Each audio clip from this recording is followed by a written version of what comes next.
File مختار ہے، جس کو چاہے اختیار کرے، لیکن بلا ترجیح اختیار کرے تو یہ بات غیر مناسب ہوتی ہے۔ وجہ رجحان کیا ہے، آپ نے کیوں انتخاب کیا ان بعض کا، تو اس کی طرف اشارہ کیا کس سے، مما یکفی سے، کہ بھئی یہاں پر وہ ہیں کہ جو شرح کتاب میں کفایت کرتی ہے۔ تو یہ جو یہاں پر بیان کی گئی ہیں یہ وہ ہیں جو شرح کتاب میں کفایت کرتی ہیں۔ کتاب سے مراد مشکات المصابیح ہے۔ مقدمہ فی بیان بعد مصطلحات علم الحدیث، تو کہا نا مصطلحات علم الحدیث، مصطلحات جمع مصطلح کی ہے، تو میں نے گزارش کی تھی کل بھی کہ لغت میں لغت اور چیز ہے اور اصطلاح اور چیز ہے۔ اصطلاح یہ ہے کہ اتفاق قوم مخصوص علی وجہ مخصوص علی جہت مخصوصہ، مخصوص قوم کا مخصوص جہت پر اتفاق کر لینا، یہ اصطلاح ہے۔ ناوی اتفاق کر لیتے ہیں اسم کہ ہم یہ معنی کریں گے، اور صرفی اتفاق کر لیتے ہیں کہ ہم یہ معنی کریں گے، اور منطقی اتفاق کر لیتے ہیں ہم کلمہ کے یہ معنی کریں گے، فلسفی اتفاق کر لیتے ہیں ہم حیولہ کے یہ معنی کریں گے۔ تو یہ کیا ہے، یہ اتفاق و قوم مخصوص علی وجہ مخصوص۔ تو یہاں پر اتفاق و قوم من المحدثین، اتفاق و قوم المحدثین علی جہت مخصوصہ، یہ مصطلحات ہوں گی۔ تو لفظ مصطلح سے اشارہ ایک اور بھی چیز کی طرف ہے کہ علم حدیث دو قسم کا، روایتاً اور درایتاً۔ تو جو علم یہاں پر مصطلحات کا بیان ہے تو یہ علم حدیث درایتاً ہے، علم حدیث روایتاً نہیں ہے، جسے مصطلح الحدیث کا نام دیا جاتا ہے۔ فی بیان بعد مصطلحات علم الحدیث مما یکفی فی شرح الکتاب، تو یہ بعض جو ہیں وہ کس قدر ہوں گی کہ جو شرح کتاب میں کفایت کریں گی۔ تو شرح کتاب میں پہلے بیان کر چکا کہ کتاب سے مراد مشکات المصابیح ہے، من غیر تطویل و اتناب۔ کبھی مقصود پر جو زائد کلام ہوتی ہے وہ بلا فائدہ ہوتی ہے، اور کبھی ہوتی زائد ہے لیکن اس کا کوئی نہ کوئی فائدہ ہوتا ہے۔ تو بلا فائدہ ہو تو تطویل ہے، فائدہ تو ہے لیکن مقصود پر زائد ہے تو یہ اتناب ہو گیا۔ تو کہا کہ من غیر تطویل و اتناب، نہ تو اس میں وہ کلام ہے جو مقصود پر زائد ہو اور بلا فائدہ ہو، وہ بھی نہیں ہے کہ جو ما فائدہ ہو۔ مقصود سے بڑھ کر کلام کی جا سکتی ہے، اس کے کئی فوائد ہو سکتے ہیں، لیکن اس میں کیا ہوتا ہے، جو مقصود کا حصول ہے اس میں تاخیر ہو جاتی ہے، اس میں دشواری ہو جاتی ہے۔ تو اس لیے مقصود کے مطابق اتنی کا گفتگو کرنا یہ زیادہ بہتر ہے۔ آپ مقصود پر زائد گفتگو کریں لیکن اس کے فوائد ہوں، تو آپ کے کلام لغو نہیں ہے، بے معنی نہیں ہے، بے مقصد نہیں ہے۔ کلام کا مقصد تو ہے، لیکن پھر بھی آپ جس رستے چل رہے تھے، آپ یہاں سے کراچی جانا چاہتے ہیں تو پتہ چلا کہ آپ جی ٹی روڈ سے کبھی ادھر اتر جاتے ہیں 10 کلومیٹر کسی گاؤں کو دیکھنے کے لیے، ادھر اتر جاتے ہیں کسی 20 کلومیٹر کسی دوست سے ملاقات کرنے کے لیے۔ تو اب کسی دوست سے ملاقات کرنا مقصد تو ہے، فائدہ تو ہے، لیکن آپ کی کراچی پہنچنے میں دیر لازمی طور پہ ہو جائے گی۔ اور اگر آپ کراچی کی نیت سے نکلے ہیں، آپ کو جلدی پہنچنا ہے، تو اب پھر آپ کو کیا چاہیے کہ یہ جو کام ہے جن کا فائدہ ہے لیکن مقصود سے ہٹ کے ہیں، ان کو چھوڑ کے آپ اپنے مقصد کی طرف متوجہ رہیں۔ تو اپنے مقصد کی طرف متوجہ رہنا یہ زیادہ بہتر ہوتا ہے۔ اس لیے انہوں نے کہا نہ تطویل ہے نہ اتناب ہے، مقصود پر زائد گفتگو ہم نے کی ہی نہیں ہے۔ بلا فائدہ تو بلا فائدہ نا، ہم نے وہ بھی نہیں کی جس کا کوئی فائدہ ہوتا، ہم نے صرف وہ کی ہے جو مقصود حل کتاب میں جو مفید ہے۔ اعلم ان الحدیث فی اصطلاح جمہور المحدثین یطلق الی آخرہ۔ علم جیسے میں نے کل بتایا تھا کہ 3 بڑے فائدوں کے لیے استعمال ہوتا ہے۔ ہمارے استاد صاحب رحمہ اللہ تعالیٰ ذکر فرمایا کرتے تھے، میں نے کسی جو ہے وہ کتاب میں حاشیے میں یہ والی گفتگو نہیں پڑھی، اسی لیے کل بھی استاد صاحب علیہ رحمہ کا حوالہ دیا تھا۔ اور جو اساتذہ کی تقریریں ہوتی ہیں وہ تجربات کا نچوڑ ہوتی ہیں۔ تو استاد صاحب رحمہ اللہ تعالیٰ کے پاس جب ہم ابتدائی طور پہ پڑھتے تھے تو استاد صاحب جو خارجی فائدے بتاتے تھے، ان خارجی فائدوں کی اہمیت نہیں ہوتی تھی۔ میں خود اپنی بات کر رہا ہوں، تو میں کچھ وقت کے لیے استاد صاحب میں سیال شریف کو چھوڑ کے میں ڈیرہ اسماعیل خان پڑھنے چلا گیا۔ وہاں پر مجھے جا کے اندازہ ہوا کہ وہ استاد صاحب ایک تو سبق پڑھاتے تھے، اس کی تو اپنی اہمیت ہے، وہ جو خارجی فائدے بتاتے تھے وہ زیادہ قیمتی تھے۔ میں دوبارہ سیال شریف جب آیا تو یہ مدنی پیڈ ہوتا تھا چھوٹا سا، جو ہے دعوت اسلامی کے مکتبوں سے ملتا تھا، اب بھی ہوگا، مدنی پیڈ اس کو کہتے تھے۔ تو پھر وہ مدنی پیڈ اور پیپر میں پین میں ساتھ رکھتا تھا کلاس میں ہی۔ استاد صاحب رحمہ اللہ تعالیٰ، استاد مولانا غلام محمد توسیفی صاحب علیہ رحمہ، جب کوئی خارجی فائدہ بتاتے تھے تو میں اس کو وہاں نوٹ کر لیتا تھا، وہ اس لیے کہ بعد میں بہت سی باتیں بھول جاتی ہیں۔ تو یہ اساتذہ کے جو خارجی فوائد ہوتے ہیں وہ ان کے وسعت مطالعہ کا نتیجہ ہوتے ہیں۔ تو بہرحال استاد صاحب رحمہ اللہ تعالیٰ پھر اس کی نسبت کرتے تھے استاذ الکل علامہ عطا محمد بندیلوی رحمۃ اللہ تعالیٰ علیہ کی طرف، کہ یا کبھی علم کبھی اعتراض کے لیے ہوتا ہے اور کبھی جواب اعتراض کے لیے ہوتا ہے اور کبھی محض تحقیق کے مقام کے لیے ہوتا ہے۔ ظاہر ہے یہاں پر نہ تو کسی پر اعتراض مقصود ہے، نہ کسی اشکال کا ازالہ مقصود ہے، یہاں پر جو ہے وہ تحقیقی مقام مقصود ہے، کیونکہ گفتگو ابھی شروع ہو رہی ہے۔ تو کہا علم ان الحدیث فی اصطلاح جمہور المحدثین، حدیث کا جمہور المحدثین کی اصطلاح میں یہ معنی ہے۔ پھر کہا علم ان الحدیث فی اصطلاح، اصطلاح کا لفظ اس لیے بولا تاکہ یہ متعین ہو جائے، یہاں پر حدیث کے لغوی معنی بیان کرنا مقصود نہیں ہے بلکہ اصطلاحی معنی بیان کرنا مقصود ہے۔ پھر اصطلاحات متعدد ہوتی ہیں، تو انہوں نے محدثین کا جو لفظ ذکر کیا یہ بیان کرنے کے لیے کہ یہاں دیگر لوگوں کے نزدیک اگر حدیث کے کوئی اور معنی ہے تو وہ اس کا بیان ہماری ذمہ داری نہیں ہے، ہم محدثین کی اصطلاح کو بیان کر رہے ہیں۔ پھر یہ سوال، یہ اعتراض کہ اس جو حدیث ہے اس کے تو اور معنی بھی ہیں، آگے خود چل کے شیخ محقق رحمہ اللہ تعالیٰ ذکر بھی کر رہے ہیں، حدیث کے اندر اور اصطلاحات بھی ہیں، جیسے میں نے آپ کو کل بتایا تھا کہ یہاں پر جو بیان کیا اس لحاظ سے حدیث کی 9 قسمیں ہو گئیں ابتدائی طور پر، اور بعض نے حدیث کی وہ 12 قسمیں بیان کی ہیں، بعض 6 کری ہیں، 4 ہیں تو 3 ہیں۔ تو اس لیے انہوں نے کہا جمہور المحدثین، جو محدثین کی اکثریت ہے ان کی یہ رائے ہے، جو تفردات ہیں ہر ایک عالم کے تفرد کو بیان کرنا مصنفین پر لازم نہیں ہے، ہم نے اصطلاح کو بیان کرنا ہے اور اصطلاح جمہور کی اصطلاح بیان کر دی تو وہ کافی ہے، یا آپ اپنا مختار بیان کر دیں یہ بھی کافی ہوتا ہے، آپ اپنا مختار بیان کریں یا جمہور کی رائے بیان کریں یہ کافی ہوتا ہے مؤلف کے لیے۔ البتہ اگر آپ کا مختار جمہور سے ہٹ کے ہے تو پھر آپ مختار اپنا ضرور بیان کریں، اور اگر آپ کا مختار جمہور کے موافق ہے تو اب جمہور کی رائے بیان کرنا یہی کافی ہوتا ہے۔ تو یہاں پر جو ہے اگر حدیث کے بارے میں کسی اور کی الگ سے کوئی اصطلاح ہے تو اس کا بیان ہم پر لازم نہیں ہے، ہم پر چونکہ اصطلاح میں گفتگو کر رہے ہیں اور جمہور کی اصطلاح ذکر کرنا یہ ہمارے لیے کافی ہے۔ تو بہرحال جمہور محدثین کی اصطلاح میں حدیث کا جو اطلاق ہے وہ حضور سید عالم صلی اللہ علیہ وسلم کے قول، فعل، تقریر 3 چیزوں پر کیا جاتا ہے، اور 3 چیزیں اور صحابی کا قول، فعل، تقریر، اور 3 چیزیں اور تابعی کا قول، فعل، تقریر، تو یوں 9 چیزیں ہو گئیں۔ یعنی آپ ابتدائی جو اولی تقسیم ہے حدیث کی وہ اس لحاظ سے 3 قسمیں ہو گئیں، نبی صلی اللہ علیہ وسلم کے لحاظ سے، صحابہ کے لحاظ سے، تابعین کے لحاظ سے، پھر رسول اللہ صلی اللہ علیہ وسلم کا قول، فعل، تقریر، اور صحابہ کا قول، فعل، تقریر، اور تابعین کا قول، فعل، تقریر، تو یوں آگے چل کے یہ 9 قسمیں بن گئی۔ یعنی اولی جو قسمیں ہیں وہ 3 ہیں، اور ذیلی جو اقسام ہیں ان کو ملا کر ہر ایک کی 3، تو یوں 9 اقسام بن گئی۔ لیکن بعض حضرات نے صفت کو بھی اس میں ملایا ہے، قول، فعل، صفت، تقریر، قول، فعل، صفت، تقریر۔ صفت کیا ہے؟ صفت یہ کہ رسول اللہ صلی اللہ علیہ وسلم کے سونے جاگنے کا انداز، آپ علیہ الصلوۃ والسلام کا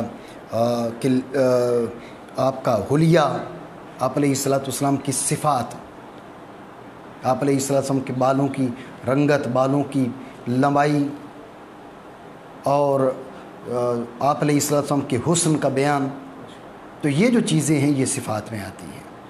تو یوں 4 چیزیں ہو گئی ہیں، آپ علیہ الصلوۃ والسلام کا قول، فعل، صفت، تقریر، پھر اب صحابہ کے اقوال، افعال، صفات، تقریرات، اور تابعین کے اقوال، افعال، صفات اور تقریرات، یہ کتنے ہو گئے؟ یہ 12 چیزیں ہو گئی۔ جان کی حدیث جمہور محدثین کی اصطلاح میں اطلاق کیا جاتا ہے اس کا نبی صلی اللہ علیہ وسلم کے قول پر، آپ کے فعل پر اور آپ کی تقریر پر۔ صفت انہوں نے ذکر نہیں کیا۔ بہرحال اب دیکھیں کہ اس کے اندر قول بھی بدیہیات سے ہے، فعل بھی بدیہیات سے ہے۔ جو بدیہی ہوتا ہے اس کی وضاحت کی حاجت نہیں ہوتی، جو نظری ہوتا ہے اس کی وضاحت کی حاجت ہوتی ہے۔ تقریر اس کے اندر نظری ہے، تو چونکہ نظری ہے اس لیے اس کی وضاحت کر رہے ہیں کہ تقریر کس کو کہتے ہیں۔ کہتے تقریر یہ ہے کہ کسی شخص نے کوئی کام کیا یا کوئی بات کی، لازمی نہیں کہ وہ بات ہی کرے، وہ کوئی کام بھی کر سکتا ہے۔ کسی نے کوئی کام کیا، کوئی بات کی، نبی اکرم صلی اللہ تعالیٰ علیہ وسلم کی موجودگی میں، آپ کے دربار میں، آپ کے سامنے، آپ علیہ الصلوۃ والسلام نے نہ انکار کیا نہ منع کیا، خاموش رہے اور اس کو برقرار رکھا، یہ تقریر ہے۔ آپ علیہ الصلوۃ والسلام کے سامنے کسی نے بات کی، آپ علیہ الصلوۃ والسلام کے سامنے کسی نے کوئی کام کیا اور آپ علیہ الصلوۃ والسلام نے اس کو اس سے نہیں روکا، اس پہ خاموشی اختیار فرمائی، یہ دلیل ہے آپ علیہ الصلوۃ والسلام کی اس سے رضامندی کی۔ اور چونکہ رسول اللہ صلی اللہ تعالیٰ علیہ وسلم نبی ہیں، بیان شریعت کے لیے تشریف لائے ہیں، ایسے ہو نہیں سکتا کہ آپ علیہ الصلوۃ والسلام کے سامنے ناجائز کام ہو اور آپ روکنے کی پوزیشن میں بھی ہو، اس کے باوجود خاموش رہیں، ایسا نہیں ہو سکتا، ورنہ حق اور باطل میں امتیاز کیسے ہوگا؟ تو اس لیے یہ تقریر ہے۔ اور تقریر کے معنی یہ ہے کہ آپ کسی نے کچھ کیا یا کہا یا کوئی بات کہی آپ علیہ الصلوۃ والسلام کی موجودگی میں نے کل ذکر کیا تھا، موجودگی اس لیے تصریح کی ہے کہ آپ علیہ الصلوۃ والسلام کے دور میں ہونا کافی نہیں ہے اس کے تقریر ہونے کے لیے، اس کے تقریر ہونے کے لیے آپ علیہ الصلوۃ والسلام کے سامنے ہونا ضروری ہے۔ وَلَمْ يُنْكِرْهُ، آپ علیہ الصلوۃ والسلام نے نہ انکار کیا نہ اس کو اس بات سے منع کیا، روکا بھی نہیں۔ لیکن کبھی ایسے ہوتا ہے کہ آپ علیہ الصلوۃ والسلام روکنے کی پوزیشن میں نہیں تھے، مثلا آپ علیہ الصلوۃ والسلام کی مکی حیات طیبہ کو لے لیں، مکی حیات طیبہ میں جب کفار مظالم ڈھا رہے ہیں، آپ علیہ الصلوۃ والسلام کی بے ادبی کر رہے ہیں، اب بہت سے ایسے کام ہیں جن سے آپ علیہ الصلوۃ والسلام نہیں روک رہے، تو کیا نہ روکنا جو ہے وہ جواز کی دلیل ہے؟ یہ بات نہیں، بلکہ نہ روکنا اس کے کئی اسباب ہو سکتے ہیں۔ آپ علیہ الصلوۃ والسلام روکنے کی پوزیشن میں نہیں تھے، پوزیشن میں نہ ہونے کے لیے لازمی نہیں ہے کہ معاذ اللہ ہم یہ کہیں کہ آپ علیہ الصلوۃ والسلام انتہائی کمزور تھے، معاذ اللہ یہ بات نہیں ہے، مطلب یہ کہ رب کی جانب سے اجازت نہیں تھی، ورنہ اللہ رب العالمین نے بھیجا ملک الجبال کو، جا کے آپ حضور علیہ الصلوۃ والسلام سے گزارش کرو، آپ چاہیں تو ان دونوں پہاڑوں کو ملا دیتے، طائف والے جو ظلم کر رہے ہیں ان کو ان کے کیے کا انجام ادھر ہی دنیا میں ہی مل جائے گا۔ تو اس لیے جو پوزیشن میں نہیں تھے آپ علیہ الصلوۃ والسلام، مطلب رب کی جانب سے اجازت نہیں تھی، یا آپ علیہ الصلوۃ والسلام صبر کا مظاہرہ فرما رہے تھے، اور آپ رحیم بالمؤمنین ہیں، رحمت للعالمین ہیں، اس وجہ سے رب کی جانب سے بھی جب فرشتہ بھیجا جاتا ہے تو جب بھی آپ علیہ الصلوۃ والسلام کیا چاہتے ہیں آپ فرماتے ہیں ان کو معلوم نہیں ہے، اور دعا کرتے ہیں اللہ کریم ان کو ہدایت عطا فرما۔ تو اس لیے کیا فرمایا کہ بل سکت وقرر، صرف خاموشی نہیں بلکہ آپ علیہ الصلوۃ والسلام آپ کا خاموش رہنا اور آپ نے اس کو مقرر رکھا ہو، آپ اس پر اس انداز میں خاموش رہے ہوں کہ برقرار جو وہ خاموشی جو رضا کی علامت ہے، یہ آپ علیہ الصلوۃ والسلام کی تقریر بنے گی۔ وَكَذَلِكَ، مزید یہ دوسری بڑی قسم ہے، وَكَذَلِكَ يُطْلَقُ عَلَى قَوْلِ الصَّحَابِيِّ وَفِعْلِهِ وَتَقْرِيرِهِ وَعَلَى قَوْلِ التَّابِعِيِّ وَفِعْلِهِ وَتَقْرِيرِهِ۔ یہ ہو گیا حدیث کے معنی ہو گئے، اس لحاظ سے جو ہے وہ تین بڑی قسمیں اور ہر قسم کی نیچے تین قسمیں ذیلی اقسام ہو گئی ہیں۔ اب آپ دیکھیں نا کہ یوں تو قسمیں 9 ہیں، لیکن ان میں سے 3 قسمیں وہ ہیں جو کچھ شخصیات کے اقوال ہیں، 3 وہ ہیں جو افعال ہیں، 3 وہ ہیں جو تقریرات ہیں۔ تو قول ہونے میں یہ تینوں مشترک ہیں، فعل ہونے میں تینوں مشترک ہیں، اور تقریر ہونے میں تینوں مشترک ہیں۔ اوپر فرق ہے، کہاں فرق ہے؟ من تہا الی النبی صلی اللہ علیہ وسلم، من تہا الی الصحابی، من تہا الی التابعی۔ تو چونکہ اوپر فرق ہے بنیادی طور پر، پہلی جو تقسیم ہوئی اس میں، تو لہٰذا بنیادی 3 قسمیں ہیں، یہ ذیلی قسمیں ہیں، تو بنیادی لحاظ سے پھر ان کے نام رکھ رہے ہیں، ذیلی لحاظ سے نہیں بلکہ بنیادی لحاظ سے۔ بنیادی لحاظ سے نبی علیہ السلام کا قول فعل صفت تقریر، تو اسے کیا کہا جائے گا؟ مرفوع۔ صحابی کا قول فعل صفت تقریر موقوف، تابعی کا قول فعل صفت تقریر مکتوب مانا کر۔ ہاں، تو جو پہنچے نبی صلی اللہ تعالیٰ علیہ وسلم تک اسے کہا جاتا ہے مرفوع۔ تو وجہ تسمیہ کئی بیان کی جاتی ہیں، تو آپ یہ بیان کر سکتے ہیں کہ مرفوع اس لیے مرفوع رفعت سے ہے، اور اس کو رفعت حاصل ہے کہ نبی علیہ الصلوۃ والسلام کے ساتھ اس کی نسبت ہے۔ حضور کے ساتھ نسبت تو عظیم چیز ہے، کلو سبب و نسب منقطع الا سببی و نسبی، تو آپ علیہ السلام کے ساتھ جو تعلق ہے وہ تو عظیم تعلق ہے. تو جب آپ علیہ السلام کے ساتھ تعلق عظیم تعلق ہے تب وہ حدیث جو حضور کا قول بنی، حضور کا فعل بنی، حضور کی صفت بنی، حضور کی تقریر بنی، یقیناً اس کو رفعت حاصل ہے، اسی لیے اس کو مرفوع کہا جاتا ہے. ومن تہا الی الصحابی یقال له الموقوف، اسے موقوف کہا جائے گا جو صحابی پر آ کر رک جائے. تو موقوف اس کو کیوں کہا جا رہا ہے؟ موقوف روکا گیا، چونکہ یہ اس عظیم دربار تک جانے سے روک لیا گیا. یہ روک لیا گیا، یہ موقوف ہو گیا. یہ رک گیا، اس دربار تک اس کی رسائی نہ ہو سکی، اس لیے اس کو موقوف کا نام دیا جا رہا ہے. اور ومن تہا الی التابعی یقال له المقطوع، جو تابعی تک جا کے پہنچ جائے اور رک جائے اسے مقطوع، اس لیے کہ یہ اشرف الازمنہ سے کٹ گیا. جب یہ اشرف الازمنہ سے کٹ گیا اس لیے اس کو مقطوع کہا جا رہا ہے. یہ تو ہو گئے 3 قسمیں، مرفوع، موقوف اور مقطوع، اور ان کی وجہ تصویر کی طرف میں نے اشارہ کیا ہے. آپ دیکھیں کہ مرفوع کی آگے مثالیں نہیں دیں. اکرام پانی آپ پلائیں. موقوف کی وضاحت کے لیے مثال دی، کما یقال، قالا او فعلا او قررا. یہ تینوں قسموں کی طرف اشارہ کیا نا، ذیلی قسموں کی طرف. قالا قولی، فعلا فعلی، قررا تقریری. ابن عباس، عن ابن عباس موقوفاً، ان حدیث کے موقوف ہونے کی صورتیں بتا رہے ہیں. عن ابن عباس موقوفاً، یہ بھی اشارہ موقوف ہے. موقوف علی ابن عباس، یہ بھی موقوف کی طرف اشارہ ہے، یہ بھی حدیث موقوف ہے. قال ابن عباس، یہ بھی موقوف ہے. فعل ابن عباس، یہ بھی موقوف ہے. قرر ابن عباس، یہ بھی موقوف ہے. رہا یہ سوال کہ مرفوع کی مثال نہیں دی، موقوف کی مثال کیوں دی؟ تو اصل میں مرفوع بکثرت ہے، مثال تو وضاحت کے لیے ہوتی ہے، اور جو حد کثرت میں ہو وضاحت اس کی منافی نہیں ہے، لیکن وہ وضاحت کی محتاج بھی نہیں ہوتی. تو چونکہ وضاحت کی محتاج نہیں ہے اس لیے اس کی وضاحت نہیں، محتاج نہیں تھی اس لیے مثال کی حاجت محسوس نہیں کی. یہ تو ہو گیا کہ مثال کیوں نہیں، اس کی مثال کیوں نہیں دی موقوف کی، مرفوع کی اور موقوف کی کیوں دی؟ موقوف نسبتاً کم تھا. رہا یہ سوال کہ پھر مقطوع کی کیوں نہیں دی، حالانکہ مقطوع بھی تو کم ہے.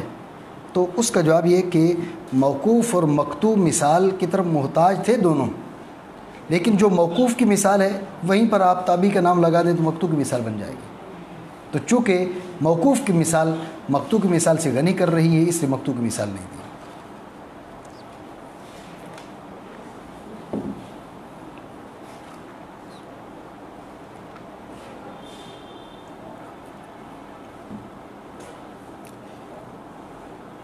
ومن تہا الی التابعی یقال له المقطوع، جو تابعی تک جا کے پہنچ جائے اسے مقطوع کہا جاتا ہے. تو حدیث کے بارے میں کہا تھا اعلم ان الحدیث فی اصطلاح جمہور المحدثین، یہ جمہور محدثین کی اصطلاح ہے. تو لفظ جمہور سے ہی اختلاف کی طرف اشارہ کر دیا تھا. تو اختلاف میں نے پہلے بتایا کئی وجہ پر ہے، ان میں سے ایک اختلاف یہ ہے کہ حدیث کا جو اطلاق ہے وہ مرفوع اور موقوف پر ہوگا، مقطوع پر حدیث کا اطلاق نہیں ہوگا. پھر مقطوع کو کیا کہیں گے؟ کہا اس کو اثر کہیں گے. مقطوع کا نام کیا رکھا جائے گا؟ اثر کا. یہاں پر حدیث کے بارے میں دوسری اصطلاح وہ بھی بیان ہو گئی ہے، اور ایک اور اصطلاح جو اثر ہے وہ بھی بیان ہو گئی ہے. حدیث کی 2 اصطلاحوں کا بیان، حدیث میں 2 اصطلاحوں کا بیان، اور ساتھ اثر جو دوسری اصطلاح وہ بھی بیان ہو گئی ہے. یہ ساتھ دیکھیں یہاں پر مقصود تھا تعریف، حدیث کی تعریف مقصود تھی، ضمنی طور پر ساتھ تقسیم بھی ہو گئی ہے. 3 بڑی قسمیں، مرفوع، موقوف، مقطوع، اور ہر ایک کے نیچے 3 ذیلی قسمیں.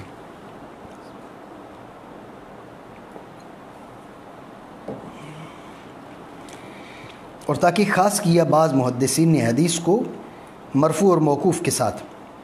تو مقطوع کو حدیث کیوں نہیں کہتے؟ یہ اس تعلیلیہ کیونکہ مقطوع کو اثر کہا جاتا ہے. یہ آپ دیکھیں کہ اثر کے حدیث کے دوسرے معنی آگے اور اثر کے معنی بھی آگے، کہ یعنی اثر کیا ہے؟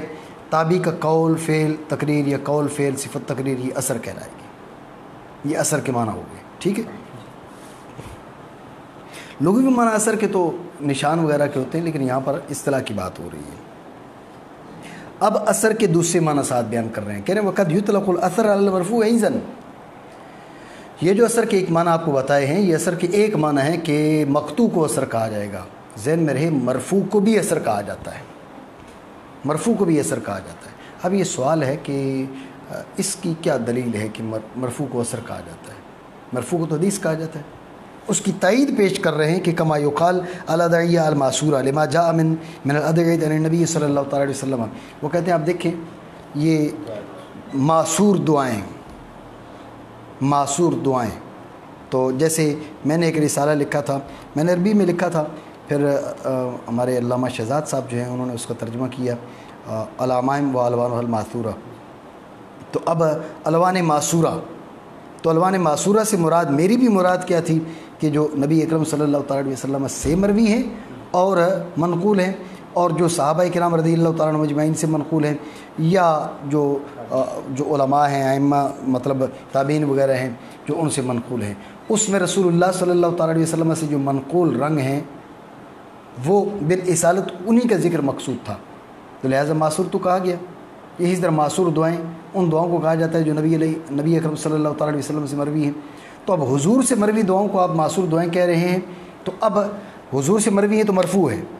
جب آپ نے اس کو کہا معصور، معصور بنا اثر سے، تو اس کو آپ نے اثر کہا نا، یہ دلیل حاصل ہو گئی ہے۔ سوال کیا تھا؟ سوال یہ تھا کہ آپ نے کیا کہا کہ قد یطلق الاثر علی المرفوع ایضا، مرفوع پر بھی اثر کا اطلاق کیا جاتا ہے۔ تو دلیل اس کی کیا ہے؟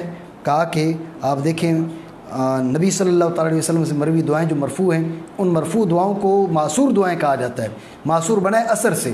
جب معصور بنائے اثر سے، ان مرفوع دعاؤں کو معصور کہا جا رہا ہے، اثر سے مشتق اسم کا اطلاق کیا جا رہا ہے۔ اس کا مطلب کیا ہے کہ اثر کا اطلاق مرفوع پر جائز ہے۔ یہ انہوں نے اس کا جواب دے دیا۔ جیسا کہ کہا جاتا ہے معصور دعائیں کس کو؟ اس کو جو آیا دعاؤں میں سے نبی صلی اللہ تعالیٰ علیہ وسلم سے روایت مروی ہوتے ہوئی یا اس طرح۔ لیکن اس پر آپ سوال کر سکتے ہیں، کل بھی میں نے یہ گفتگو کی تھی کہ بھائی اصطلاح کے اندر اگر مشتق کا اطلاق ہو تو اس سے یہ لازم نہیں آتا کہ مبدأ اشتقاق کا بھی اس پہ اطلاق ہو سکتا ہے۔ مبدأ اشتقاق کا اطلاق ہو تو یہ لازمی نہیں آتا کہ اس پہ مشتق کا بھی اطلاق ہو سکتا ہے۔ معصور کا اطلاق ہو تو اس سے یہ لازم نہیں کہ اثر کا بھی اطلاق ہو، اثر کا اطلاق ہو تو یہ لازم نہیں کہ معصور کا بھی اطلاق ہو۔ اصطلاح میں یہ باتیں لازم نہیں ہوتی۔ اس کی مثال میں نے دی تھی کہ بھئی آپ دیکھیں نا کہ جب فعل ذکر کیا جاتا ہے تو اعلہ فلان کہا جاتا ہے، باب افعال کا ذکر کیا جاتا ہے، لیکن جب مشتق ذکر کیا جاتا ہے اس سے اسم تو معلل ذکر کیا جاتا ہے، معل نہیں کہا جاتا۔ تو جب معلل کہا جا رہا ہے تو اس کا مطلب ہے کہ مبدأ اشتقاق کا جو اطلاق ہے وہ الگ ہے اور مشتق کا اطلاق الگ ہے۔ اصطلاح کے اندر دعویٰ ہے آپ کا کہ مبدأ اشتقاق کا اطلاق ہوتا ہے مرفوع پر، اثر مبدأ اشتقاق ہے نا، اثر کا اطلاق ہوتا ہے مرفوع پر، دعویٰ یہ ہے۔ دلیل آپ کی کیا ہے کہ مشتق کا اطلاق ہوتا ہے؟ دعویٰ اور دلیل میں مطابقت نہیں ہے، اسے ہم کہتے ہیں کہ تقریب تام نہیں ہے۔ تو یہ تقریب تام نہیں ہے، دعویٰ اور دلیل میں مطابقت نہیں ہے۔ یہ جب اعتراض ہوا تو اس کے جواب میں پھر انہوں نے کہا کہ بھئی اب ہم تمہیں بتاتے ہیں کیا مبدأ اشتقاق کا اطلاق بھی بتاتے ہیں۔ شرح معانی الاثار کو اٹھاؤ، شرح معانی الاثار جو امام طحاوی علیہ رحمہ کی کتاب ہے، اب آپ بتاؤ کہ اس کے اندر کیا لے کر آئے ہیں؟ مرفوع بھی لے کر آئے ہیں، موقوف بھی لے کر آئے ہیں، مقطوع بھی لے کر آئے ہیں۔ انہیں شرح معانی الاثار کہا جا رہا ہے۔ جب انہیں اس کتاب کا نام ہے شرح معانی الاثار تو اس کا مطلب کیا ہے؟ اس کے مندرجات آثار ہیں، اس کے مندرجات آثار ہیں جن کے معنی کی وضاحت کے لیے کتاب لکھی گئی ہے۔ اس کے مندرجات آثار ہیں، ان میں مرفوع بھی ہے، موقوف بھی ہے، مقطوع بھی ہے، مطلب مرفوع بھی اثر ہے، موقوف بھی اثر ہے اور مقطوع بھی اثر ہے۔ اس لیے انہوں نے مثال بھی دوسری دے دی ہے اور ساتھ اس وام کا ازالہ بھی کر دیا ہے۔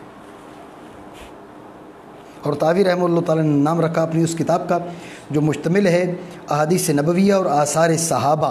اب یہ اضافی فائدہ کی طرف اشارہ ہو گیا۔ پہلے مقطوع اور مرفوع کی بات ہو رہی تھی، موقوف کو نہیں چھیڑا تھا، اب اشارہ کر دیا کہ آثار صحابہ یعنی جو مقطوع موقوف ہیں ان پر بھی اثر کا اطلاق کیا جائے گا، آثار صحابہ پر۔ تو نام کیا رکھا؟ ساتھ شرح معانی الاثار کے۔ تو یہاں پر یہ سوال کیا تھا کہ بھئی چونکہ اگر آپ اس میں مرفوعات کی تعداد دیکھیں تو وہ اتنی نہیں ہے جتنی موقوفات وغیرہ کی ہے، تو ہو سکتا ہے امام طحاوی علیہ رحمہ نے جو ہے وہ آثار کہا ہو موقوفات کو یا مقطوعات کو۔ ضمنی طور پر بیچ میں مرفوع بھی آ گئی تو ضمنی چیزوں کے نام تو نہیں رکھے جاتے۔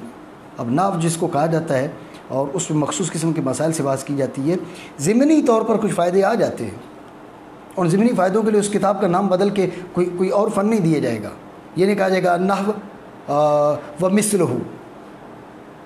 اس طرح کے الفاظ نہیں بولے جائیں گے، کیوں؟ اس لیے کہ یہ ضمنی فائدے تو ہر کتاب کے اندر موجود ہوتے ہیں۔ تو اس کتاب کے اندر شرح معانی الاثار کے اندر آپ نے موقوفات اور مقطوعات کو جمع کیے بالحصالت، مرفوعات آ گئے ضمنی طور پر، تو ہو سکتا ہے اس وجہ سے نام رکھا ہو، یہ اعتراض کی تقریر ہوگی۔ تو اس کا جواب دیتے ہوئے کہا کہ وقال السخاوی ان للطبرانی یہ کتابا مسمن بتہذیب الاثار مع انہ مخصوص بالمرفوع، بات یہ کہ یہ والی بات تم شرح معانی الاثار کے بارے میں کہہ سکتے ہو، تب تو امام سخاوی علیہ الرحمہ نے کہا کہ طبرانی کی کتاب ہے تہذیب الاثار اور اس کے اندر مرفوع ہی مرفوع ہے۔ اب جو بات تم نے شرح معانی الاثار کے بارے میں کی وہ تہذیب الاثار کے بارے میں نہیں کر سکتے، کیونکہ جب اس کے اندر ہے ہی مرفوع تو اب یہ والی بات کیسے ہو سکتی ہے کہ ضمنی طور پر اس پر اثر کا اطلاق کر دیے گا۔ اصل میں اثر جو ہے وہ کس کو کہتے ہیں؟ موقوف کو کہتے ہیں، مقطوع کو کہتے ہیں، یہ جواب دے دیا، مانا کریں۔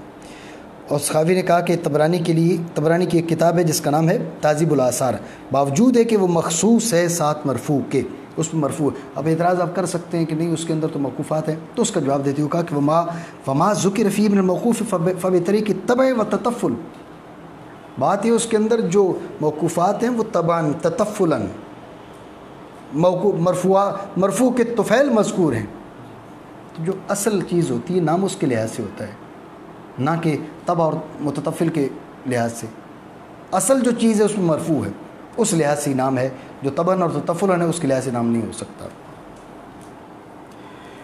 اور وہ جو مذکور ہے اس میں موقوف سے تو بطور طبع اور بطور تطفل۔ تو یہ ہو گیا، اس میں آپ دیکھ لیں حدیث کے معنی بھی آ گئی، اصطلاح آ گئی، اور اثر کی اصطلاح بھی آ گئی، اور اس کی اثر کی اصطلاح میں جو اختلاف ہے وہ بھی اس کے اندر آ گیا، اور اس میں حدیث کی تقسیم بھی ہو چکی ہے، حدیث کی تقسیم بھی ہو چکی ہے۔ حدیث کی اولی طور پر 3 قسمیں، مرفوع، موقوف، مقطوع، اور ذیلی طور پر کیا 9 قسمیں انہوں نے بیان کی ہے، دیگر علماء نے محدثین نے اور اقسام بھی بیان کی ہیں۔ بہرحال یہ جو تقسیم ہے یہ متن کے لحاظ سے، یہ متن کے لحاظ سے، مرفوع متن کے لحاظ سے، موقوف متن کے لحاظ سے، مقطوع متن کے لحاظ سے، مزید بات آگے آتی ہے۔ تیسری اصطلاح بیان کر رہے ہیں والخبر والحدیث فی المشہور بمعنى واحد، بات یہ کہ ایک ہے خبر کا جو اطلاق ہے وہ بھی حدیث کے ہم معنی ہے، خبر کا جو اطلاق کیا جاتا ہے وہ حدیث کے ہم معنی کیا جاتا ہے، لیکن یہاں پر بھی کیا کہہ دیا کہ فی المشہور، یہ مشہور رائے میں اس کا جو اطلاق ہے وہ خبر کے ہم معنی ہے، باقی اختلاف اس کے اندر بھی ہو سکتا ہے، اور اختلاف ہوتا ہے، اصطلاحات میں مختلف قسم کی آراء ہوتی ہیں، تو خبر کے مشہور معنی یہ ہیں کہ وہ حدیث کے مترادف ہے۔ حدیث کس کو کہتے ہیں؟ حدیث ہے نبی صلی اللہ تعالیٰ علیہ وسلم کا قول، فعل، صفت، تقریر، صحابہ کے اقوال، افعال، صفات، تقریرات، اور تابعین کے اقوال، افعال، صفات، تقریرات، یہ کیا ہو گئی؟ یہ ہو گئی حدیث۔ اور خبر اس کے معنی ہے، تو لہٰذا 12 چیزیں یا 9 چیزیں یا علی اختلاف الاصطلاحات، جتنی چیزوں پر حدیث کا اطلاق ہوگا اتنی چیزوں پر خبر کا بھی اطلاق ہوگا۔ یہ ایک رائے خبر کے بارے میں بیان کی۔ آگے دوسری رائے ذکر کر رہے ہیں، تو یہاں پر ضمنی طور پر میں نے ایک اور رائے ذکر کی تھی، اس رائے کے ذکر کا مقصد یہ ہے کہ وہ رائے نسبتاً یہاں جو دوسری رائے بیان کر رہے ہیں نا اس کی نسبت وہ رائے زیادہ راجح ہے۔ وہ کیا؟ خبر عام ہے اور حدیث خاص ہے، خبر عام ہے، حدیث خاص ہے۔ الخبر یطلق علی جمیع الاخبار سواء کان من النبی صلی اللہ تعالیٰ علیہ وسلم او من الصحابہ او من التابعین او من الامم الماضیہ والسلاطین الماضیہ، کسی سے بھی مروی ہوں تو وہ کیا ہے؟ وہ اخبار کہلائیں گے۔ لیکن حدیث کیا ہے؟ ما جاء عن النبی او عن الصحابہ او عن التابعین صلی اللہ تعالیٰ علیہ وسلم ورضی اللہ تعالیٰ عنہ، تو یہ کیا ہو گیا؟ یہ حدیث ہو گیا۔ یہ ایک اصطلاح ہے، اس اصطلاح کے لحاظ سے خبر اور حدیث میں نسبت عموم سے مطلق کی بنتی ہے، حدیث جو وہ خاص مطلق ہے اور خبر عام مطلق ہے۔ لیکن شیخ محقق رحمہ اللہ تعالیٰ نے جو یہاں پر ذکر کیا وہ اور اصطلاح ذکر کی ہے، اس اصطلاح کے اعتبار سے خبر اور حدیث میں تباین ہے۔ حدیث کے ما جاء عن النبی صلی اللہ تعالیٰ علیہ وسلم والصحابہ والتابعین، اور خبر کے ما جاء عن السلاطین والامم الماضیہ عن اخبار الملوک والسلاطین، یہ کیا ہو گیا؟ یہ خبر ہو گیا، یعنی تاریخی گفتگو یہ خبر ہے، تاریخ پر اشتمال، تاریخی باتیں یہ خبر ہے۔ اور وہ باتیں جو نبی صلی اللہ تعالیٰ علیہ وسلم کی، صحابہ کی، تابعین کی تاریخ نہیں ہے، یہ حدیث ہے۔ اس لحاظ سے حدیث میں اور خبر میں کیا آپس میں تباین ہوا۔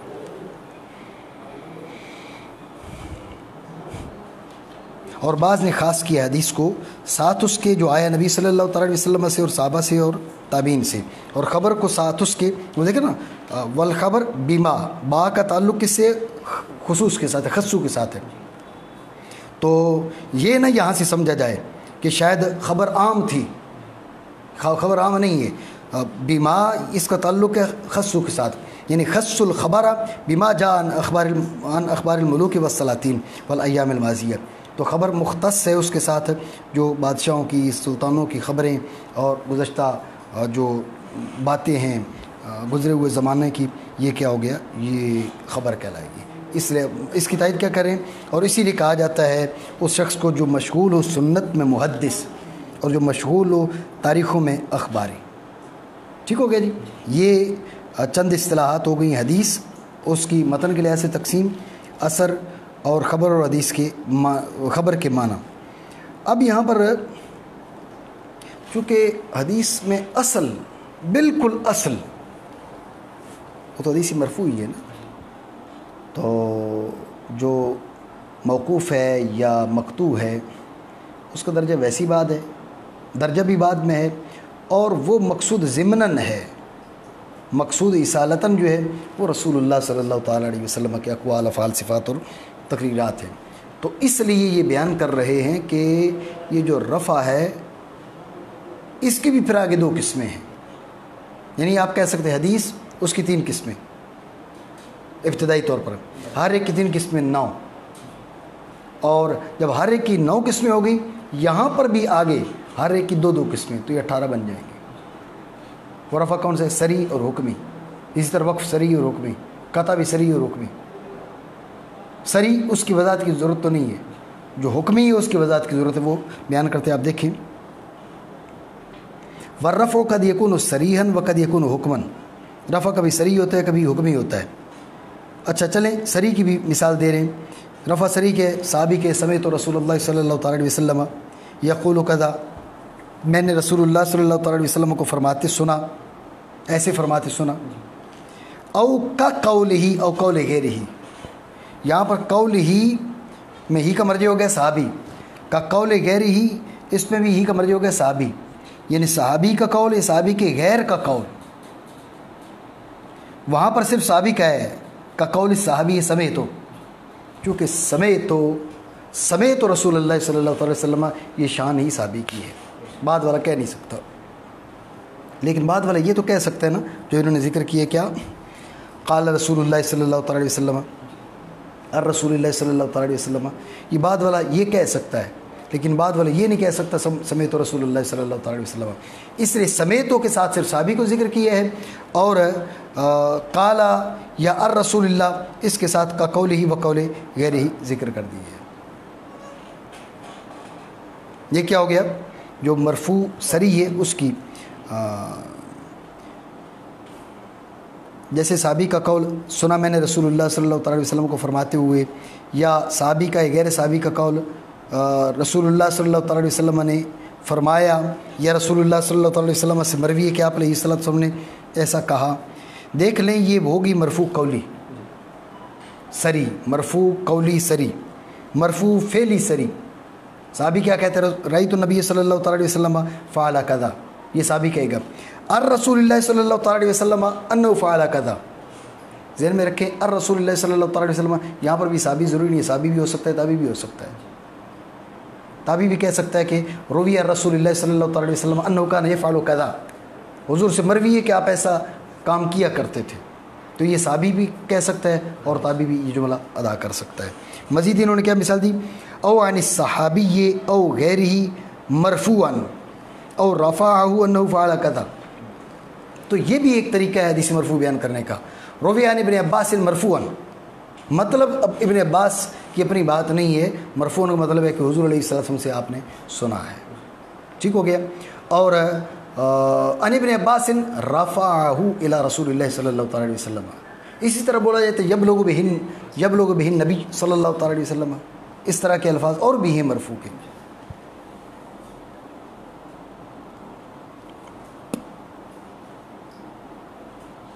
جیسے صحابی کا قول دیکھا میں نے رسول اللہ صلی اللہ تعالیٰ علیہ وسلم کو ایسے آپ نے کیا، یا مروی ہے رسول اللہ صلی اللہ تعالیٰ علیہ وسلم سے کہ آپ نے ایسا کیا، یا صحابی سے یا غیر صحابی سے مرفوعاً روایت ہے، یا اس نے مرفوعاً یہ کہا کہ آپ علیہ السلام نے ایسا کیا.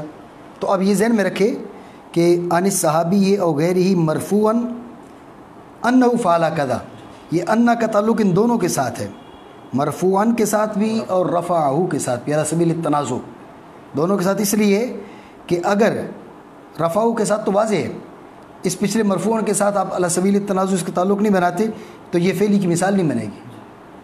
رویہ الرسول اللہ رویہ ابن عباس مرفوعاً، صرف یہ کہنے سے تو فعلی کی مثال نہیں بنتی. فعلی کی مثال بنے گی کہ انہ فعل کذا، جب یہ والا جملہ کا ہے تو اب کیا ہو جائے گا، یہ فعلی کی مثال بن جائے گی. تو لہٰذا یہ بات ذہن میں رہے کہ انہ فعل کذا، یہ اس کا تعلق کس سے ہے؟ اس کا تعلق مرفوعاً کے ساتھ بھی ہے، رفعہ کے ساتھ بھی ہے، علی سبیل التنازع، جیسے نحو کی کتب میں تنازع کا بیان ہوتا ہے. ٹھیک ہو گیا جی. یہ ہو گیا کیا؟ یہ ہو گیا فعلی. تقریری سری، تقریری سری جیسے صحابی کہتا ہے، غیر صحابی کہتا ہے فعل فلان او احد بحضرت النبی صلی اللہ تعالیٰ علیہ وسلم کذا ولا یذکر انکار. صحابی کہتے ہیں، غیر صحابی کہتے ہیں فلاں بندے نے اٹھ کے حضور علیہ السلام کے دربار میں یہ کام کیا اور آپ علیہ السلام نے نہیں روکا، آپ نے نہیں روکا. تو اب جب یہ کہہ رہا ہے کہ فعل فلان فی حضرت النبی صلی اللہ تعالیٰ علیہ وسلم، فلاں نے حضور علیہ السلام کے دربار میں یہ کام کیا اور حضور علیہ السلام کے انکار کا ذکر نہیں کرتا، مطلب اس کا کیا ہے؟ مطلب اس کا یہ کہ یہ تقریر سری ہے، بات سری کی ہو رہی ہے، مرفوع سری اور تقریری. تو صراحتاً اس نے بیان کیا کہ حضور کے دربار میں ہوا اور آپ علیہ السلام نے انکار نہیں کیا، یہ کیا ہے؟ مرفوع تقریری سری ہے. اور تقریری میں یہ کہ کہے صحابی یا غیر صحابی فلان فعل فلان او احد، فعل فلان اشارہ ہے کہ نام لیا، فعل احد ضروری نہیں کہ نام لیا ہو، کوئی بھی ہو سکے، وہ حدیث کے تقریری ہونے میں مضر نہیں ہوگا. بلکہ دیکھیں نا، جو حضور کے سامنے عمل کرے گا وہ تو صحابی ہوگا نا، جو حضور کے سامنے عمل کرے گا وہ تو صحابی ہوگا. تو لہٰذا یہ فلاں کیا ہے؟ یہ فلاں بھی صحابی ہے اور احد بھی صحابی ہے. یہ فلاں اور احد دونوں لا کر اس بات کی طرف اشارہ کیا ہے کہ صحابی کا نام مذکور ہونا یا صحابی کا نام غیر مذکور ہونا اس سے حدیث کی صحت پر اثر نہیں پڑتا.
تو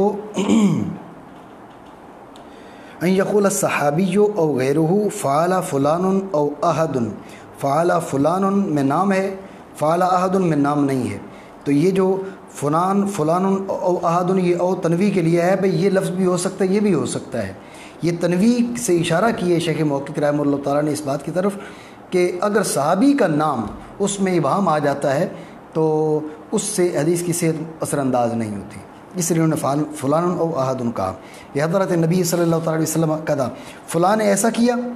اب یہ ذہن میں رکھیں کہ حدیث تقریری کے لیے یہ ضروری نہیں ہے کہ ساتھ صحابی کہے کہ ولم ینکر ہو، ولم ینہا ہو، ولم ینکر علیہ، یہ لفظ ذکر کرنا ضروری نہیں ہے، بس وہ انکار ذکر نہ کرے، یعنی ذکر عدم انکار ضروری نہیں ہے، اور بلکہ عدم ذکر انکار کافی ہے۔ ذکر عدم انکار ضروری نہیں ہے حدیث کی تقریر ہونے کے لیے، بلکہ حدیث کی تقریر ہونے کے لیے عدم ذکر انکار کافی ہے۔ انکار مذکور نہیں ہے، حدیث مرفوع وہ تقریر ہے۔ یہ لازمی نہیں ہے کہ وہ کہے کہ ساکت رسول اللہ صلی اللہ تعالیٰ علیہ وسلم ولم ینکر ہو، لم ینکر علیہ ولم ینہا ہو وقرر ذالک، یہ الفاظ بیان کرنا ضروری نہیں ہے۔ اس لیے شیخ محقق نے کیا کہا ولا یذکر انکارہ، حضور علیہ السلام کے انکار کو ذکر نہیں کیا، یعنی عدم ذکر انکار اس سے تقریری بن جائے گی۔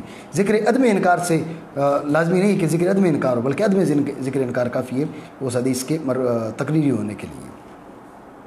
یہ تو ہے رفع سری، پھر آگے قولی فعلی تقریری۔ رفع حکمی، یہ بات قابل توجہ ہے کہ رفع حکمی کیا ہے؟ صراحتاً تو کوئی ایسا لفظ موجود نہیں ہے کہ جس کی بنیاد پہ ہم اس کو مرفوع کہیں، لیکن دلائل کا تقاضا یہ ہے کہ یہ حدیث مرفوع ہونی چاہیے۔ صراحتاً لفظ نہیں ہے لیکن دلائل کا تقاضا ہے۔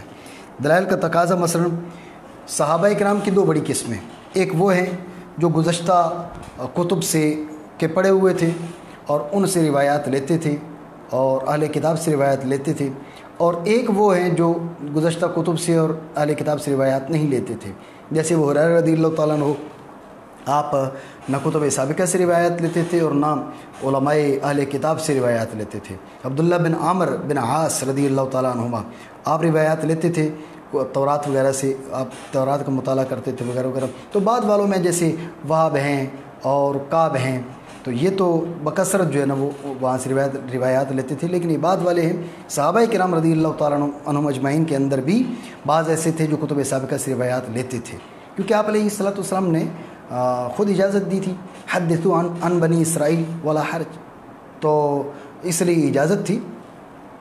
تو وہ صحابی جو گزشتہ کتب سے روایات لیتا ہو، وہ صحابی یہاں پر مراد نہیں ہے، وہ صحابی اس کی بات نہیں کر رہے ہیں ہم کہ اس کی بات کیا ہوگی، وہ مرفوع بھی کہلائے گی، وہ بات نہیں ہو رہی۔ وہ صحابی جو گزشتہ کتب سے روایات نہیں لیتا، اس کی آگے مزید گفتگو کو دیکھیں گے کہ کون سا صحابی ہے۔ وہ صحابی گزشتہ کتب سے روایات تو نہیں لیتا، اس کے بعد بات کون سی کر رہا ہے، ما فیہ للاجتہاد مجال او ما لا مجال فیہ للاجتہاد، ایسی بات کر رہا ہے جس میں اجتہاد کو مجال نہیں، یا ایسی بات کر رہا ہے جس میں اجتہاد کو مجال ہے، ایسی بات کر رہا ہے جس میں اجتہاد کو مجال ہے تو یہ مرفوع حکمی نہیں ہے، ایسی بات جس میں اجتہاد کو مجال نہیں یہ مرفوع حکمی ہوگی۔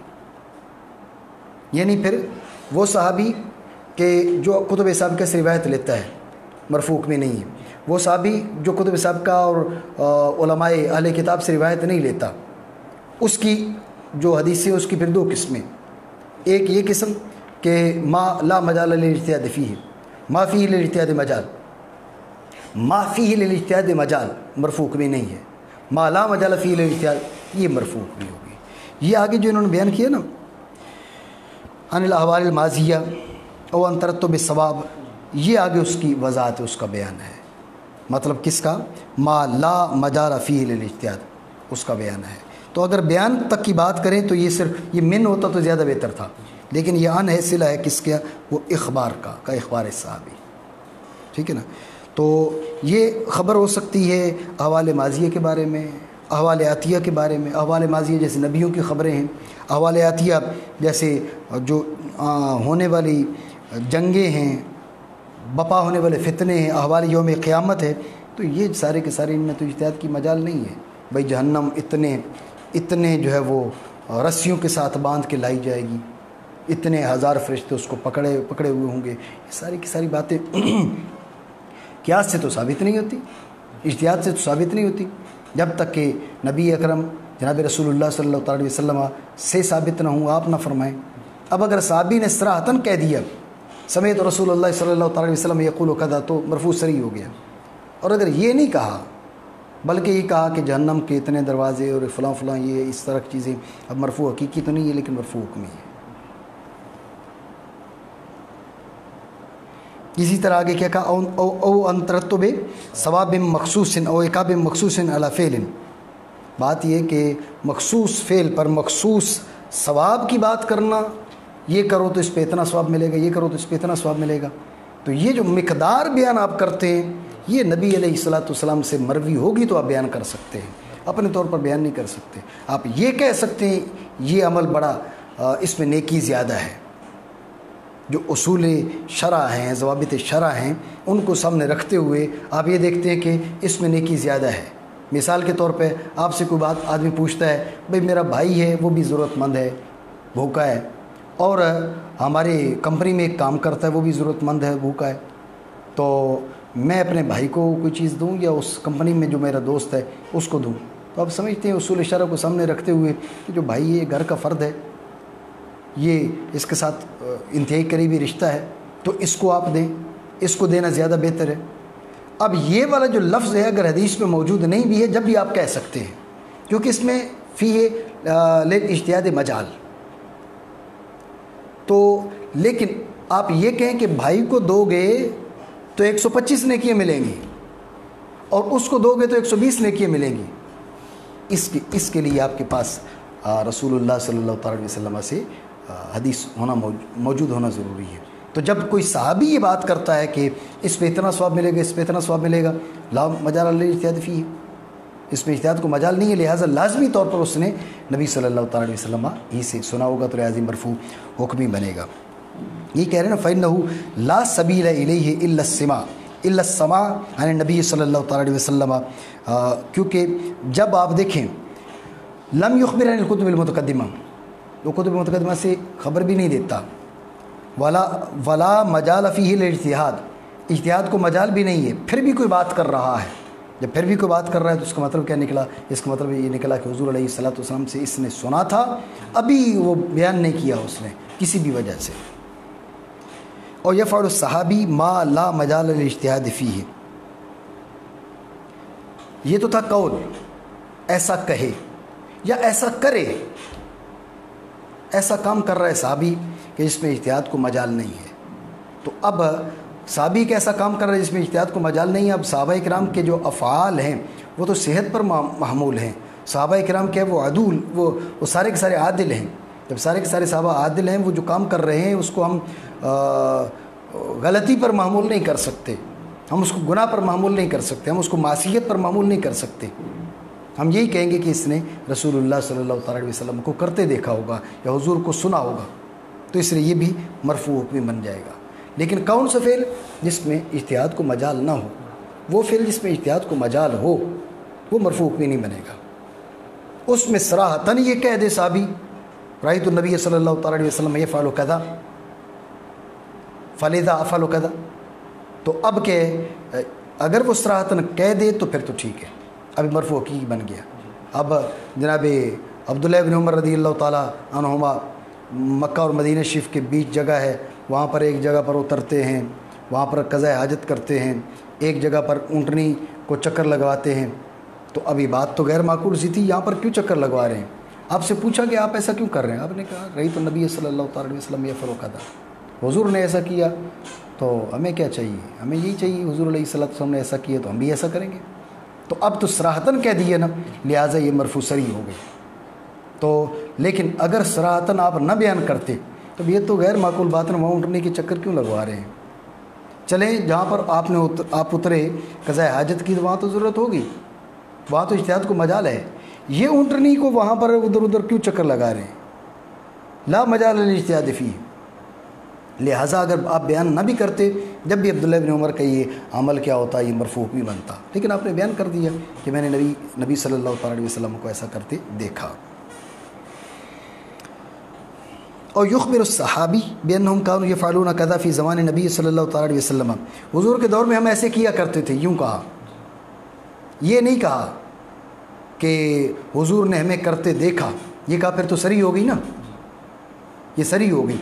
یہ نہیں کہا کہ حضور علیہ السلام نے ہمیں دیکھا، حضور علیہ السلام کی اطلاع میں تھا، یہ جملے نہیں کہے۔ کننا نفعل کذا فی زمن نبی صلی اللہ تعالیٰ علیہ وسلم فی عہد نبی صلی اللہ تعالیٰ علیہ وسلم کننا نازل والقرآن ینزل۔ تو اب یہ نہیں کہا کہ اخبرنا بہ نبی صلی اللہ تعالیٰ علیہ وسلم، ہم نے حضور کو بتایا، فلم ینکر ولم ینہا، حضور نے انکار نہیں کیا اور حضور نے منع نہیں فرمایا، یہ الفاظ نہیں، یہ الفاظ ہوتے یہ صریح بن جاتی، لیکن یہ الفاظ نہیں، اس لیے یہ حکم ہی ہے۔ تو اس کو مرفوع کا درجہ کیوں دیا جا رہا ہے؟ کہا کہ لأن الظاہر اطلاعہ صلی اللہ تعالیٰ علیہ وسلم علی ذالک و نزول الوحی بہ۔ بات یہ کہ صحابہ کرام کی اتنی بڑی تعداد ایک کام کرتے ہوں اور وہ آپ علیہ السلام کی اطلاع میں نہ ہو۔ اب دیکھیں نا، صحابی کوئی کام کرتا ہے، ایک صحابی مسند احمد بن حنبل میں حاضر ہوئے، یا رسول اللہ میں نے آج رات اپنے گھر میں ایک کام کیا ہے۔ کیا کام کیے؟ مجھے گھر کی عورتوں نے کہا کہ بھئی تو قرآن پڑھتا ہے اور ہم نہیں پڑھ سکتی، آج تو مسجد نماز پڑھنے نہ جا، آج ہمیں نماز پڑھا۔ تو میں آگے کھڑا ہوا اور پیچھے میں نے اہل خانہ کو کھڑے کر کے نماز پڑھائی۔ تو یہ درست کیے، غلط کیا؟ صحابہ کرام جو کام کرتے تھے، اگر ایک نے کوئی کام کیا، اس نے حضور علیہ السلام کو آ کے نہیں عرض کی، تو یہ تو ہو سکتا ہے۔ وہ تو ایک بھی کام کر رہا ہے، جب بھی وہ حضور سے پوچھنے آتا ہے کہ کہیں ایسا تو نہیں ہے کہ میں غلط کام کر بیٹھا ہوں۔ تو اتنے زیادہ لوگ کام کر رہے ہوں اور وہ حضور علیہ السلام کی اطلاع میں نہ ہو، یہ غیر معقول ہے۔ لیکن چونکہ صراحت نہیں ہے کہ حضور نے ہمیں دیکھا یا ہم نے حضور کو بتایا، اس لیے مرفوع صریح نہیں کہیں گے، مرفوع حکم اس کو ضرور کہیں گے، کیونکہ ظاہر یہ کہ حضور کی اطلاع میں بھی تھی اور حضور علیہ السلام پر اس سے متعلق وحی بھی نازل ہوئی تھی۔ یا صحابہ کیا کہیں، من السنت کذا، یہ بھی مرفوع حکمی ہے۔ تو مرفوع حکمی کیوں ہے؟ اس لیے مرفوع کیوں ہے؟ اس لیے کہ ظاہر ہے کہ سنت سے مراد حضور کی سنت ہے، لیکن حقیقی نہیں ہے، حکمی ہے۔ حقیقی کیوں نہیں ہے؟ اس لیے کہ صحابہ کرام کے افعال کو بھی سنت کہہ دیا جاتا تھا، بالخصوص خلفائے راشدین کے افعال کو بھی سنت کہہ دیا جاتا تھا۔ جب ان کے افعال کو بھی سنت کہہ دیا جاتا تھا، اس احتمال کی بنیاد پر اس کو مرفوع حقیقی نہیں کہا جا رہا۔ اسی وجہ سے بعض حضرات نے کہا کہ میں نے سنت قضا کے کہیں تو یہ نہیں بنے گی، مرفوع بنے گی نہیں۔ بعض نے یہ بھی کہا یہ مرفوع نہیں بنے گی، کیونکہ میں نے سننا، وہ سنت صحابہ ہو سکتی ہے، سنت خلفاء ہو سکتی ہے۔ لیکن جمہور نے کہا نہیں، اگر وہ حضور علیہ السلام کا فعل بن سکتا ہو، جیسے کل میں نے آپ کو بتایا کہ اب حضرت عبداللہ بن عمر رضی اللہ تعالیٰ عنہما کا یہ کہنا کہ حضور علیہ السلام کی قبر انور پر حاضری کے لیے مسنون طریقہ یہ ہے کہ ان تأتی قبر النبی صلی اللہ تعالیٰ علیہ وسلم وتستقبل القبر وتستدبر القبلة ثم تقول السلام علیکہ ایھا النبی ورحمۃ اللہ وبرکاتہ۔ یہ جو ہے یہ سنت طریقہ ہے۔ ظاہر ہے یہاں سنت سے مراد حضور کی سنت تو نہیں ہو سکتی، تو اس لیے وہ سنت جو حضور کی بن سکتی ہو، وہ سنت جو حضور کی سنت بن سکتی ہو، تو لہٰذا وہ مرفوع حکمی ہی کہلائے گی۔ حضور کی سنت نہ بن سکتی ہو تو اب وہ یقیناً سنت صحابہ، سنت خلفاء ہے۔ اگرچہ احتمال ہے، لیکن بات یہ ہے کہ ہم اس کو مرفوع حقیقی نہیں کہہ رہے۔ یا کہیں صحابہ من السنت قضا، کیونکہ ظاہر یہ کہ سنت رسول اللہ صلی اللہ تعالیٰ علیہ وسلم کی سنت ہے، تو اب چونکہ یہ احتمال ہے کہ یہ سنت صحابہ ہو، اسے کیا کہا؟ بعض نے کہا کہ احتمال ہے کہ سنت صحابہ ہو، سنت خلفائے راشدین ہو، کیونکہ سنت کو اس پر بھی اطلاق کیا جاتا ہے۔ تو بہرحال اس میں جو ہے نا وہ ہماری گفتگو پھر سے ہم نے مکمل کر لی۔ تو اکرام اس کو نہیں کرنا، احتیاط کرنا، ٹھیک ہے نا؟ ابھی